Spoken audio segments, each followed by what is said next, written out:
Hello everyone.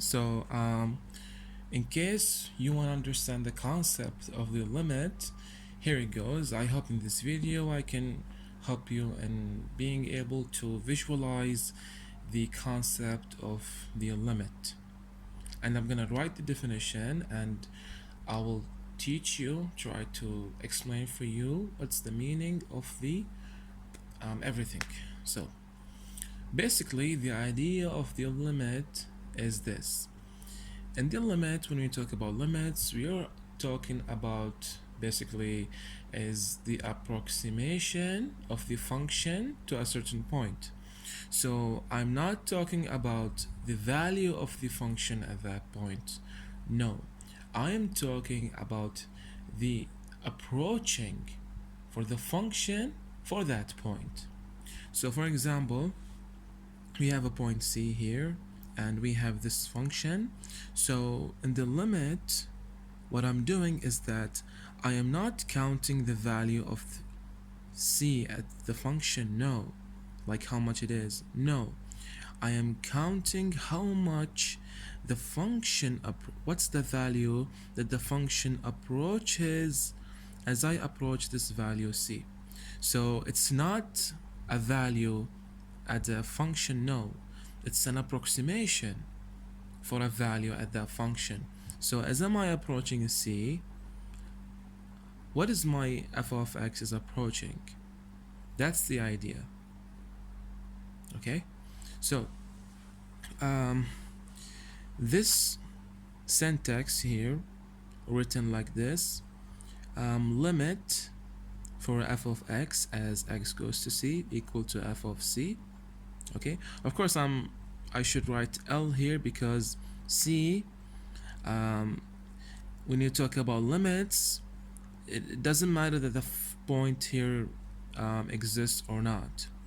There's no need for the value of C to be exist for the function because I'm talking about approximation.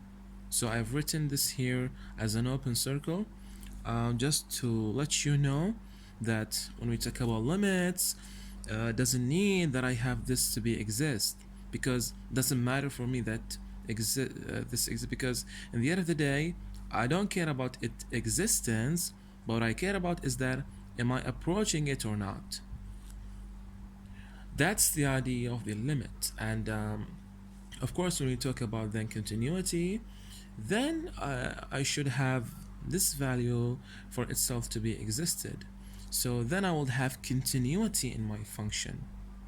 But as for now, we're studying what's the final end for the function at this point.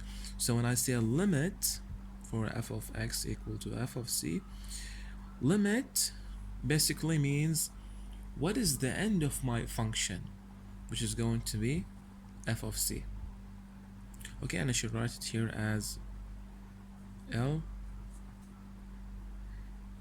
because f of c doesn't necessarily has to be existed. Okay, so basically, like I said, I'll make it short.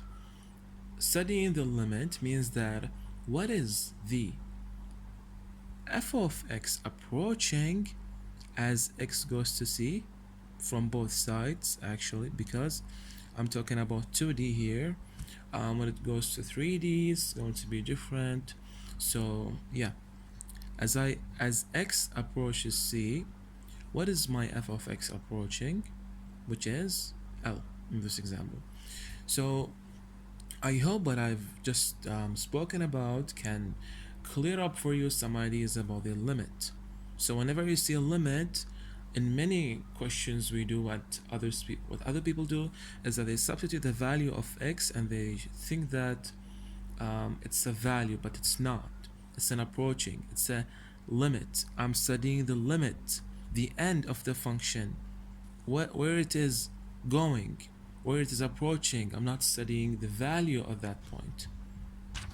Okay, so how do we formulate this approaching? How do we write it? Of course, I think this definition a lot of you guys have seen because basically you're searching about it. So it's written like this. for any epsilon given, there is a delta such that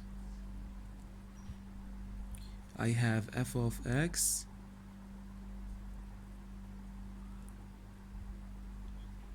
whenever I have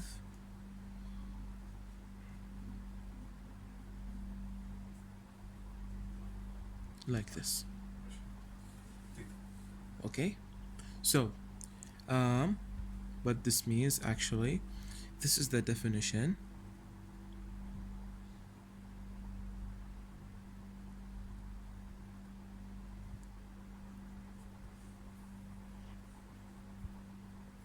Okay, so what this means actually, what I've written here means, it means that now I want to visualize this concept in a theoretical symbols. So it means that, you know, in order for me to have an approximation, I should have some delta, some here delta. This delta creates for me a neighborhood, which is this one. Okay, this neighborhood I would surely have for any epsilon, which means that this epsilon is something that I can control. And because it's something that I can control, I can make it as small as I can, which means that I can surely have an approximation for that epsilon. So if I choose that epsilon very small, like almost to be 0, then I have this distance is almost to be 0. So I'm having this distance as almost to be 0, which means an approximation. So if I can find a neighborhood, it doesn't matter how much it is, doesn't matter how big it is or small it is, but if I can find some, because this is a neighborhood, if I expand this,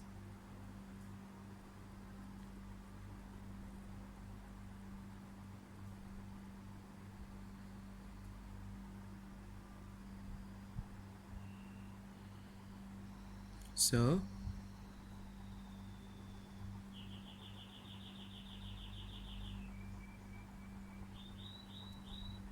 this here is what is an interval of